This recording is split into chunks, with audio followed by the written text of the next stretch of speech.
Alhamdoulilah TV. Alhamdoulilah TV, la chaîne des valeurs et des vertus.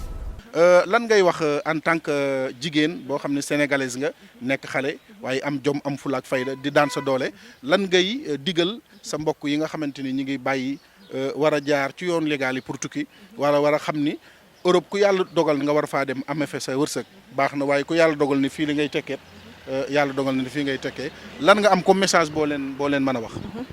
message bi ma lay lancé mooy lan affaire moom nga toog fii da ngay tekki affaire moom gëm sa bopp la rek soo gëmee sa bopp moom yàlla moo fi nekk jël ngay jël ay gaal di dem xam nga mooy loolu boo daal toogee fii daal gëm sa bopp yàlla dina ñëw nga bañ a xeeb bañ a tam am complexe si li ngay def boo gëmee sa bopp daal gëmal ni un jour viendra lépp dina baax. yow liggéey bi ngay liggéey nii ndax am nga ci ay difficulté wala amoo ci benn waaw souvent du mën a ñàkk mais tam sant yàlla rek. est-ce que dinay jar wala des fois. waaw non moom day damay jaay moom. damay jaay ba mu jeex chaque jour. kon daal mel na ni ku la fekkoon ci li jàppale la moom. nga am sa benn cantine bu mag tey jii.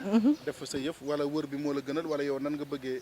ku la jàppale sa mbir pour tey jii. ndax ay junniy nit ñoo lay seetaan tey jii. am na ñoo xam ne kuñ gis muy góorgóorlu rek.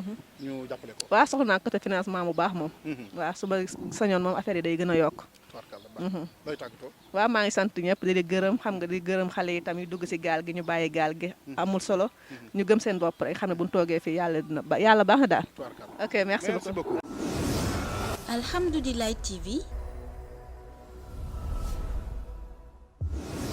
Alhamdoulilah TV, la chaîne des valeurs et des vertus.